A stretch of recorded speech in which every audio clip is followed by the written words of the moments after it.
Hi everyone, and welcome to today's video where we're going to be doing a guide for Sweden for EU4 1.34 Lions of the North. So Sweden is a nation located in Scandinavia in Northern Europe, and in 1444 we start off as a junior partner in the Kalmar Union, and Denmark is our overlord. Denmark also has two other subjects, the nation of Norway, they're also their junior partner, and the vassal of Holstein right here. With the release of Lions of the North, Sweden has been finally significantly buffed, and they've received this brand new mission tree that focuses on independence and conquest up in the top part right here, developing your nation in this segment right here, doing some religious and diplomatic stuff over here, more army stuff in this branch down here, and also a little bit of colonization. And of course, if you don't know, Sweden has amazing national ideas. We start off with minus 15% merc maintenance and plus 20% infantry combat ability, land leader shock as a finisher. We got legitimacy and +1 possible policies, a very strong idea because we can have 4 instead of 3 policies in every category. Then we got plus 5% discipline, minus 10% cav cost, manpower recovery speed plus 20, minus 10% stab cost, and +1 yearly absolutism, plus 10% goods produced, and plus 20% national manpower. Of course, as Sweden, we can also form the nation of Scandinavia, which is actually good in this patch, and we can also get some unique units, namely the Karelians. And by using this guide, you'll be breaking free from Denmark super easily, conquering and/or subjugating all your neighbors, and forming one of the most powerful nations in the world in no time. And before we begin, if you enjoyed this video, don't hesitate to leave a like, it really helps out a lot. And boys, consider subscribing. I'm trying to hit 100k subs, and maybe with your support, we can do it. Let's take a look at what we need to do as Sweden. Alright, here we are as Sweden, and the first thing we're gonna want to do is deal with our estates and kickstart our mission tree in order to break free from Denmark by completing these 4 missions up here. So the first one we're gonna focus on is this one right here, and basically we want to give all 3 of the estates 3 privileges so they can give us bonuses later in the independence war. So that's why we're gonna go into our estates and summon the diet. You can pick whichever agenda is best for you. Then we're gonna give the clergy religious state, and even though we are gonna lose stab when declaring our independence war, we're still gonna take clerical advisory council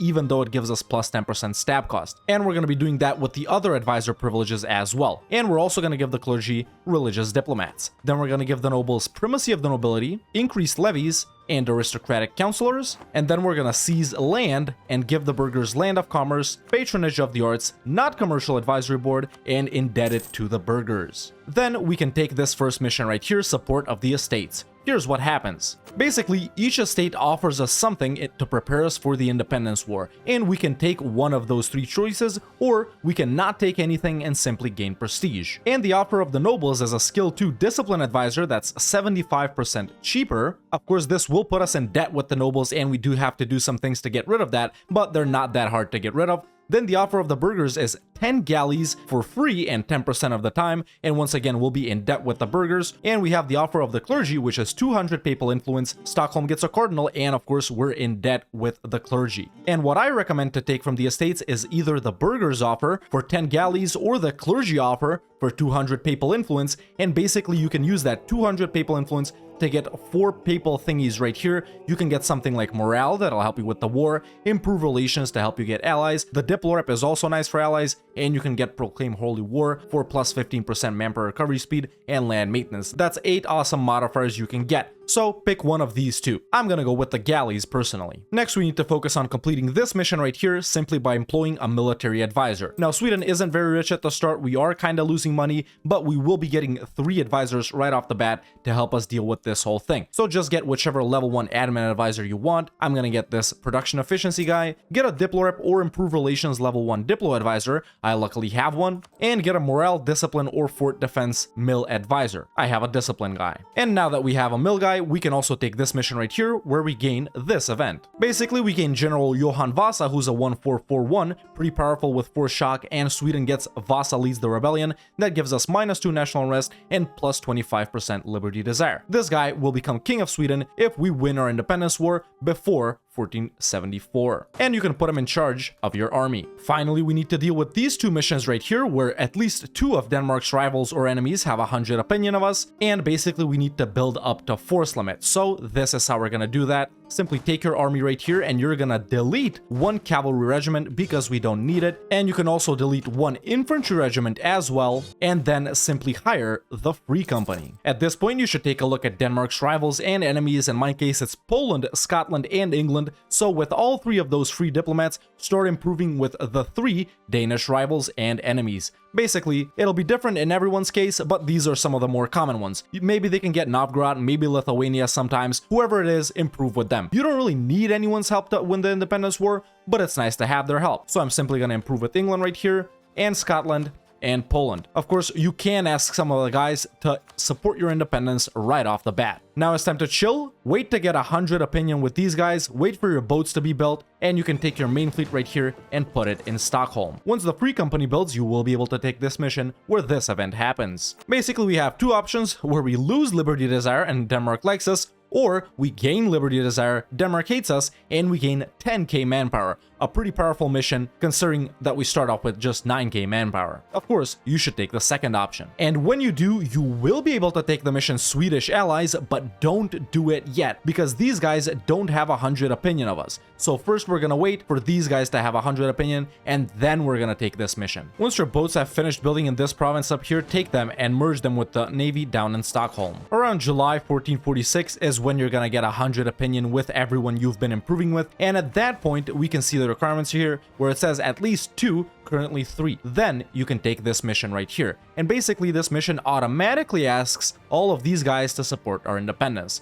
Some may reject, most should accept. And basically we have three options right here. We can ask those guys to support us, we can fight for independence by ourselves and gain these modifiers right here, along with additional ones if we win the independence war without any support, or we could also lose 50% Liberty Desire. Choose whatever is best for you. If you feel like you can take Denmark and Norway and their allies by yourself, then you can definitely go with the second option, but for the purposes of this guide and to help out newer players, I recommend going with the first option.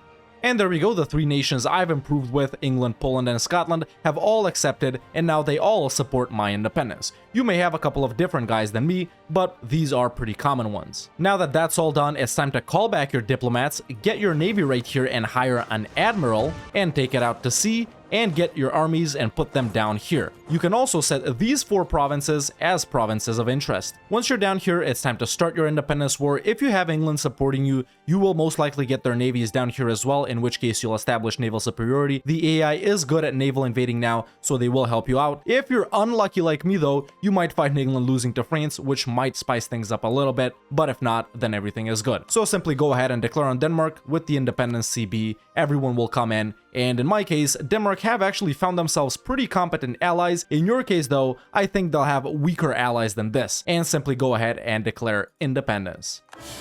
And just like that, we're at war with Denmark, and we can take this mission right here, which gives us stability. Basically, we get the one that we've lost, and we gain permaclaims on these areas right here. At this point, you can also start spying on the Livonian Order and on Novgorod, and go ahead and fight Denmark for independence. You should try and get these provinces and then turn to Norway. By that point, your allies should arrive. At this point, you will probably be able to take a naval doctrine as well. I recommend getting Free Oarsmen for plus 15% galley combat ability, and you should keep this around until you own the entire Baltic. After that, you can swap to merchant navy or shipboarding. And we can see that immediately after I started my war, England has already arrived to help. And in a pretty funny turn of events, Poland actually got pieced out in my independence war right here. I guess they weren't of that big of a help. And I've just finished the war with Denmark. It did take quite a while because I did have to piece out both Brandenburg and the Teutons, and I had to wait for Provence to get sad. Meanwhile, England hopped out. But either way, once you end the war with Denmark, here's what you're gonna do. Of course, we're gonna go ahead and demand independence, and we're gonna get it very easily. Along with that, we're also gonna take these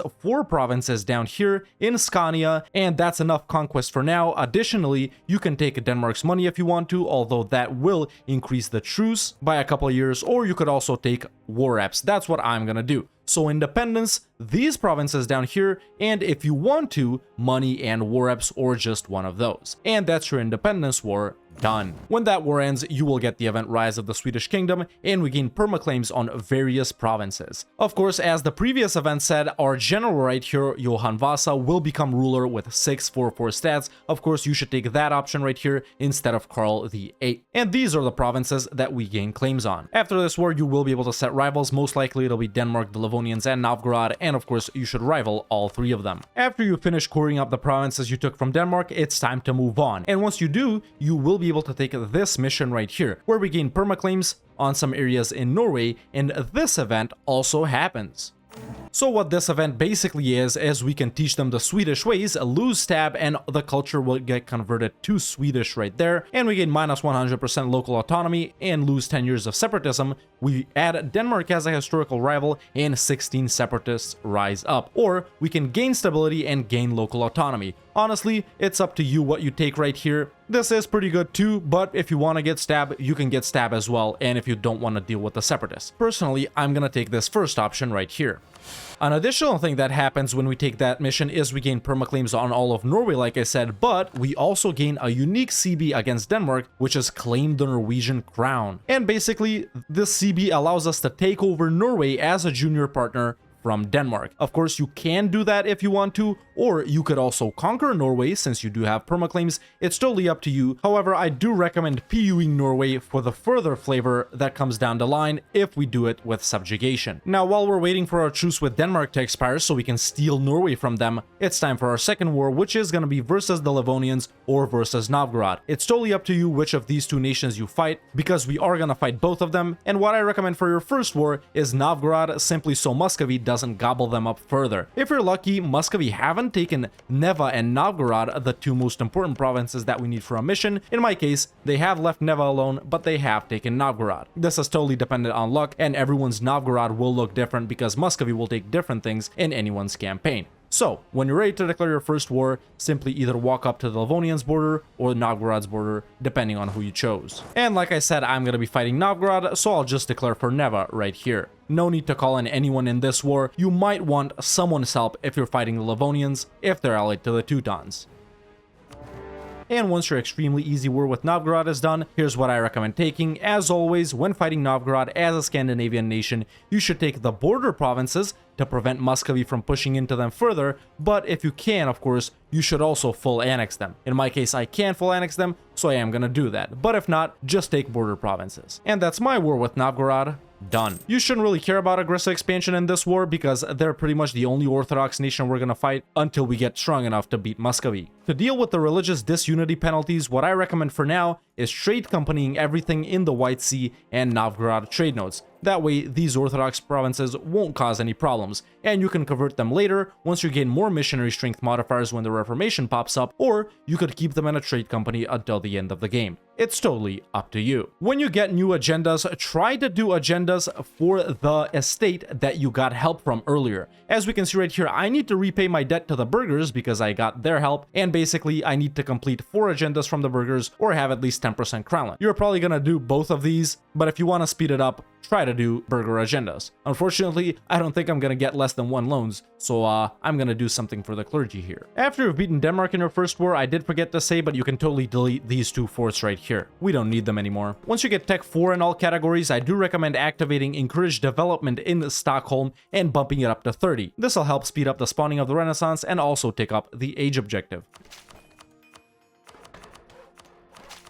Just make sure that the Renaissance has spawned, not Dev Stockholm for no reason because it's 1455 and in my game, the Renaissance still hasn't spawned. So a little bit of wasted dev right there, but no worries. For your tier 3 government reform as Sweden, I recommend 3 different options. You can either strengthen noble privileges for plus 15% national manpower. You can also compromise with the nobility to not give them influence because of increased levies. And of course, we gain manpower based on how much land the nobles control for increased levies. Or alternatively, since Sweden is a military superpower anyway, or at least we're gonna be, you can also take noble officer corps for the yearly army tradition and professionalism. What I recommend personally is taking strength and noble privileges for now, but later, maybe around the 1600s, you can swap to noble officer corps. Alternatively, if you take compromise with the nobility, you should still swap to noble officer corps around that time. But for now, strength and noble privileges. Once you've chilled a bit from your second war versus Novgorod or the Livonians, it's time for your third war, once again versus Novgorod or the Livonians, whoever you didn't fight in your first one. In my case, it's gonna be versus the Livonian Order right here. If they're allied to someone strong, you might want to call on one of your boys. In my case, I don't think there's a need to call on anyone right here because they're only allied to Riga and I can deal with them myself. In our first war with the Livonian Order, we're gonna focus on taking border provinces just like this to prevent anyone else from expanding into them like Poland, Lithuania, or Muscovy. So simply go ahead and declare on the Livonians for the conquest of Narva. By this point, your truce with Denmark still shouldn't have expired. Once you reach Admin Tech 5, you will be able to take your first idea group, and for your first idea group as Sweden, I recommend quality ideas. This is because all the combat ability modifiers will lean even more heavily into the ones we already have and buff up our army significantly, but we will also be utilizing our navy quite heavily, so I do feel like we need a couple of naval buffs as well. If you don't feel like quality is good enough, if you don't like the naval stuff, then I suggest you go with offensive, but I'm gonna be going with quality. Either way, we're gonna be taking both of them, and I do feel like quality is a slightly better opener. And once your war with the Livonian Order is done, here's what I recommend taking. First though, I do need to mention that you might also be fighting the Teutons in this war. Now if you are fighting the Teutons, I'm not personally, then you should separate piece them as well and try to even co-belligerent them before the war starts, so you can take these three provinces right here. If you take Danzig, Königsberg, and Memel, you will gain a lot bigger hold of the Baltic Sea trade node, but if not, if you're unlucky like me, then you're just gonna deal with that later. So definitely try and take these provinces in this war as well, but if you can't, it's totally fine, we'll do it later. Either way, going back to the Livonian Order, in your first war with them, here's what I recommend taking. Like I said earlier, it's just these border provinces right here, and we'll deal with the rest of them along with Riga later. I'm also gonna take Osel now, cause why not, and I'll leave this for later. Of course, if you're a more experienced player, if you don't really care about aggressive expansion that much, you can also separate piece Riga right here and get that province, and then you could also full annex the Livonian Order. But since my guys are meant for new-ish players, I'm gonna be doing this right here, and you should copy. Don't get money or war reps, we want to fight them soon.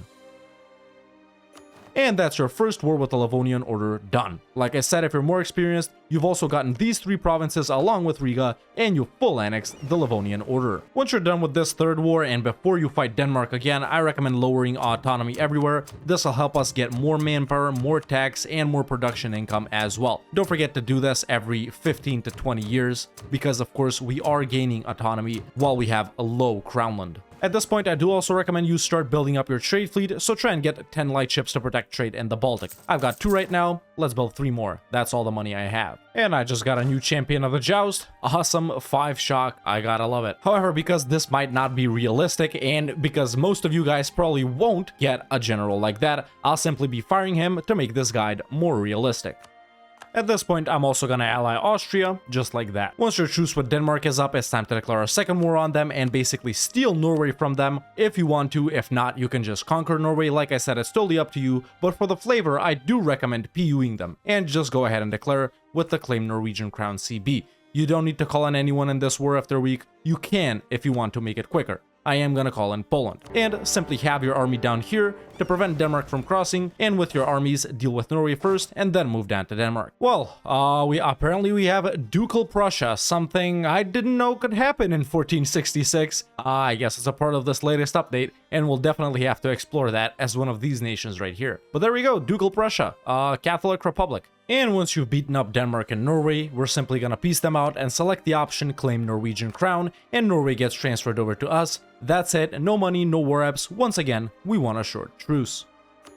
And just like that, Norway is our junior partner. Once you do this, Norway should like you immediately, and you will be able to take the mission The Crown of Norway, where we gain manpower recovery speed and nobility loyalty for 15 years, but also permaclaims on this area of Denmark. If at this point you have any extra diplo points, I do recommend deving this province up a bit, the one that produces copper and the one that has the copper mine monument, because this will net us significant income. So activate encourage dev and bump it up a little bit with diplo. However much you want, however much you can. Now, of course, during the game, you are gonna fight Muscovy. You are supposed to expand here. You should try and get as much of the Novgorod trade node as you can. And of course, our mission tree does tell us to go go this way. And if at any point you see that Muscovy isn't doing that well, they're kind of weak, you should take the opportunity to declare. Now, in my case, I'm gonna do that right now because they've just fought Kazan and their manpower is low, and also Poland, Lithuania would help me, and I think we can defeat them very easily here. Now, everyone is gonna do this at their own pace. There's totally not a need to do it right now, but if you can take an opportunity like this during the early game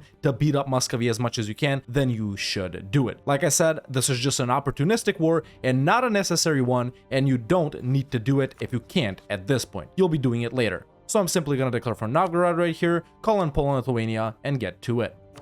If you're not doing something like this, you're either waiting for your truce with Denmark or the Livonia in order to expire so you can continue to expand in these directions. And while you're waiting for that truce, you can focus on getting your economy up and running, building a couple of buildings, and upgrading your army and navy. Something I did forget to mention at the start is you can also vassalize Novgorod if they're small enough and reconquer their course from Muscovy. And now that Poland has exited this war, I feel like it's time for me to head out as well. And in this first war versus Muscovy, I'm gonna take these provinces right here that I got a claim on from my missions. You should also focus on something like this, and then you could also get war reps, money, maybe humiliate them, whatever you want, but it is important to get these provinces right here. Like I said, it's totally fine if you're not doing this right now. Do it at your own pace and catch Muscovy when they're weak. And this is your possible war with Muscovy done. And at this point, without even focusing on it, I can also repay my debt to the burghers. Once you repay your debt to the estate which you took it from, or maybe you didn't even do that at all, you will be able to take the mission Stabilize the Kingdom if you fulfill the other requirements as well, and this event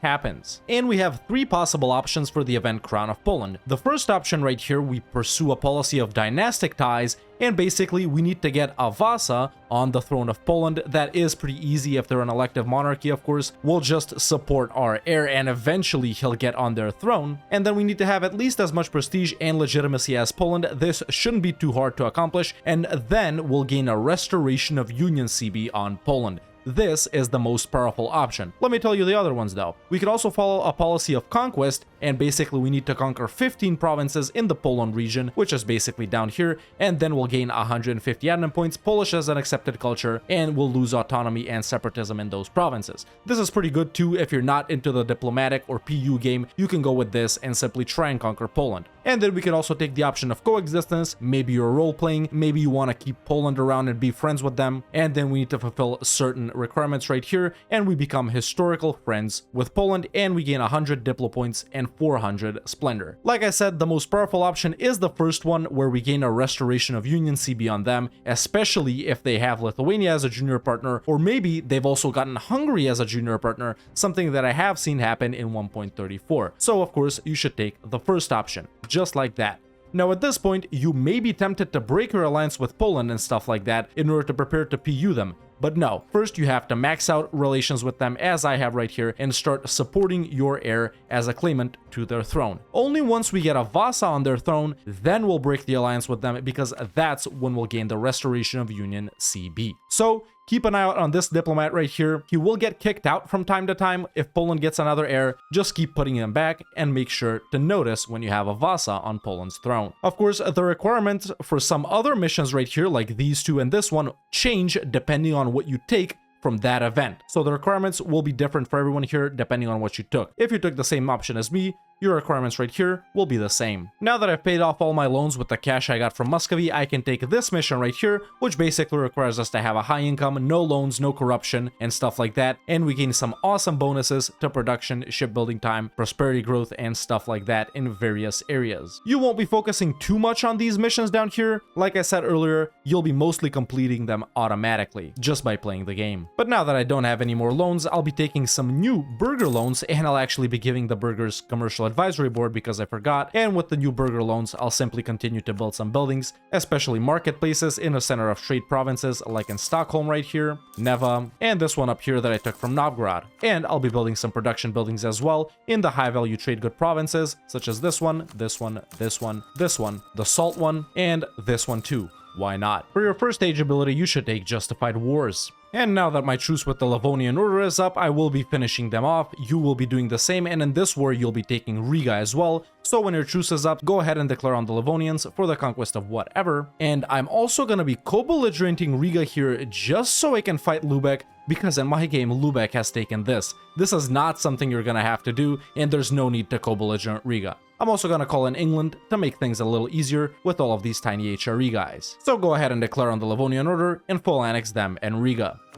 For your Tier 3 government reform, you should take either centralized bureaucracy, you already know what it does, or you should take expanded royal court. This will help us blaze through the reforms, and the +1 possible advisor is great. All estates influence +5 isn't that good, but then again, neither is all estates loyalty -5. So, either centralized monarchical bureaucracy or expanded royal court. I'm gonna go with centralized monarchical bureaucracy. And over here in my war, I'm actually gonna peace out Lubeck and make them return everything that they took from Denmark to Denmark so I can take it from Denmark later without generating any aggressive expansion now by annexing this from them without co-belligerenting them. Once you reach Admin Tech 7, you will be able to take your second idea group, and as Sweden, for your second idea group, I recommend either innovative or economic. First off, economic gives us +5% discipline with quality, so that's a nice policy right there, but innovative has also slightly been buffed as well because now it gives us +15% infantry combat ability. Now that 15% paired with the 10% from quality and with the 20% that we already have, that's +45% infantry combat ability at least. I know a lot of people don't like innovative because it's not that powerful compared to some other idea groups, but it will come in very, very handy and it will help us a lot, not only with army stuff, but with monarch point generation as well. So either innovative or economic for your second idea group. If you're not taking innovative as your second one, don't take it at all. It won't be that useful later. I'm gonna go with innovative. And now that my second war with the Livonians and Riga is done, I'll be full annexing both of these nations. You should do the same. And that's our war over here done. After you do this, you will be able to take the mission Window to the East, where the center of trade in Riga is increased by 1 level. However, if it's at level 2, it won't go up to level 3. So don't worry about bumping it up to level 2 first. And of course, we gain some dev in Riga as well, and permaclaims on East and West Prussia. That's this right here. Now that I have 50 favors with Poland, I'm actually gonna make them break their alliance with Gotland, and I'll be finally able to deal with these pesky little guys right here. This isn't something super important. You're gonna do this whenever you can or whenever you have the time. And there we go. I'll just declare on Gotland. In your case, they may not have any allies at all, but if they do, they'll probably be allied to either Poland or Lithuania if they're independent. And of course, we'll be full annexing Gotland. No aggressive expansion. This is our core after all. And now that my third truce with Denmark is up, I will be declaring on them and taking as much as possible. In this third war with them, make sure to declare for their capital. I've lost that claim because Lubeck conquered it, so I'll be declaring on something else. And I'll call in Austria of all nations to help me deal with these pesky HRE guys. And when your conquest war with Denmark is done, simply take as much as possible or as much as you're comfortable with. I'll be taking their capital along with these provinces right here and hope that someone else takes them out. If not, I'll finish them off later. And this might be your final war with Denmark. Done. And once you take these provinces that I have right here, you will be able to take the mission The Fall of Denmark, where we create a level 2 center of trade in this province right here. And the one over here gets bumped up to level 2. Once again, it can't get bumped up to level 3, and we gain 200 mil points. Nice mission. Now, if you're trade companying this stuff over here in the Novgorod and White Sea trade nodes, you are actually gonna wanna un-trade company Novgorod if you have it, just like that. And I'm gonna remove all of the provinces in the Novgorod area outside of the trade company because we do wanna state this up for a certain mission. So make sure to state this right here if you have it. Like I said, you might not have it at this point. Don't worry, do it later. Once you fulfill the requirements for this mission, which are too long to list out so you guys can just go ahead and read them, basically you need to have some allies and the Pope or Austria to like you, you will be able to take it, or we just gain a diplomat. Nothing too serious. These are, like I said, mostly just diplomatic and religious missions in this branch right here. And these are branching ones because of course we do need to pick our religion before different ones become available to us. Once you do conquer this land right here and add both of these provinces to a state, you should then activate centralization effort in both of them. Then you will be able to fulfill the mission These Guys as Legacy, and we gain Novgorodian as an accepted culture, but if we don't have a slot, we gain Diplo points. Novgorod gets renamed to something that can't be written in EU4, and it changes to Catholic, the center of trade is increased to 1, and we gain perma-claims on some areas in Muscovy. Pretty nice mission. And these are the areas that we gain claims on. For the further mission, we do need to conquer Muscovy. And by around the 1490s, your realm should look a little something like this. Basically, we started off as Sweden and declared independence on Denmark with the help of these starting missions right here, and we took these provinces from Denmark. After breaking free from them, we took down Novgorod, or what was left of them, and a bit of the Livonian Order, waited for a truce with Denmark to expire, stole Norway from them, kept pushing into Novgorod and the Livonian Order, and finally fought Denmark once again to take these provinces right here or full annex them. One thing that might differ in my game from yours is that I fought Muscovy. You may not have done that. And another thing that might differ is that you may have taken these provinces right here, the centers of trade that the Teutons start with, and that I haven't done that. But pretty much your game should look a little something like this. After this point, we're going to continue to expand in the same directions we've already been expanding in, mainly in this region right here into Muscovy and maybe into some nations that are still left over here, all while trying to get a Vasa on Poland's throne. And you can do that by checking here. Right now we're ranked 4th. You will need a little higher diplo rep to get these numbers up, but eventually it should happen. Once you do get a Vasa on Poland's throne, make sure to break the alliance with Poland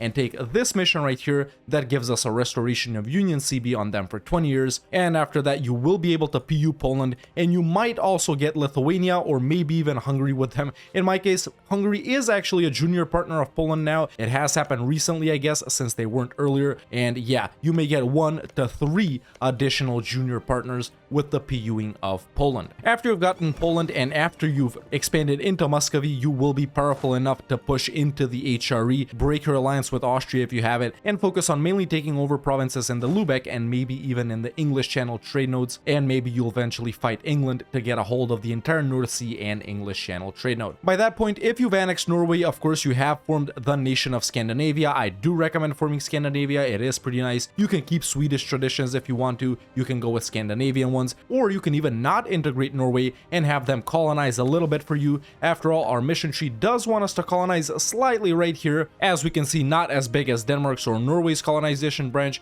but definitely you can do it if you want to, or you can let Norway do it for you. It's totally up to you. After this point, of course, you will continue to follow your top branch of the mission tree that wants us to expand in the Hanseatic League and in the HRE, so we can take this mission right here. And of course, you will want to push into Muscovy and PU Poland to unlock this mission right here. Like I said, you won't focus on these missions too much. However, you should focus on this military branch right here to kickstart the reforms of Vasa and get these other missions done as well. When the Protestant Reformation comes around, I do recommend going Protestant as Sweden and maybe even getting yourself involved in the Religious League Wars to get the achievement Lion of the North, or the other one, I forgot what it was called, where basically you want to make Protestant the dominant religion in the Holy Roman Empire, and maybe you can even become Emperor of the HRE yourself. For our first 2 idea groups, I recommended quality and innovative. If you don't like these enough, like I said, take something like offensive and economic. For your 3rd idea group, I recommend another mill one, this time offensive. And for your 4th one, I recommend economic. So quality, innovative, offensive, economic for your starter ideas. You will want to go full Space Marines as Sweden, at least I think is the most fun way to play. So definitely go with defensive, even aristocratic or quantity later down the line. As for your non-military idea groups, you can go with something like humanist to help you deal with the unrest from the Orthodox provinces right here. And you should also take something like trade or diplo to help you deal with making money and expanding into the HRE. Of course, by this point, you should have also built up a bunch of buildings, at least as much as money allowed you. We are pretty poor at the start. You won't really start making money until you've expanded a bit. Right now, I'm making 16 ducats a month with forts up and drilling. However, if I stop drilling and lower army maintenance and turn off forts, I am making about 25 ducats a month, which isn't too bad, but it could be a little bit more if I had these 3 centers of trade right here. And I have built a bunch of marketplaces in the center of trade provinces. I'll build 2 more right there, or 1 more, at least that's the amount of money I have. And I've also been building a bunch of workshops in the high value trade good provinces. There aren't a whole lot up in Scandinavia, at least until the fur trade kicks off, where fur gets a little bit pricier. So you can do something like that. A couple of churches here and there, maybe a couple of army buildings here and there. That's about what you have probably built so far as well. I have upgraded most of my centers of trade to level 2. You should have done the same. This is what my army looks like, 24/7. I feel like it's pretty good for now, and my main fleet looks like this: 20 galleys, 10 transports, don't need heavies for now, at least in the Baltic. And I have 11 light ships protecting trade in the Baltic, although I will send them to Lubeck pretty soon. And of course, you will want to keep moving your main trade node towards the west. Once you conquer a bigger part of Lubeck, move it to Lubeck. If you push into the English Channel later, you'll move it into the English Channel as well. For your tier 4 government reform, you can separate the clergy from the state and actually dissolve the clergy estate, which I think is actually pretty cool, at least for a flavor type of deal. But if not, maybe you should take the balance of power for all estates loyalty +5 so you can deal with them later down the line more easily. For tier 5, you can take dynastic administration for +1 monarch admin skill, or you could also take meritocratic recruitment for cheaper advisors. For tier 6, aristocratic court is pretty good as Sweden for yearly army tradition decay and +1 diplorep, although you could also go with royal decree. For tier 7, I recommend embracing the economic theory. For tier 8, I recommend Leviathan if you're going subject heavy and if you plan on keeping your PUs around, but if not, you should go for the social contract for +25% religious unity, and heretic and heathen provinces do not give any penalties, so you can freely expand into these areas right here. For tier 9, you can take kingdom for the people for +1 possible policies. I think this should make Sweden have 5 available policies later, which would be absolutely insane, although it might be a little overkill, so if not, just go for l'état c'est moi. And for tier 10, you should take political absolutism. And finally, I know a lot of you know this by now, but Paradox have added an Easter egg secret way that you can actually go Norse in Iron Man mode as well. Now that is a very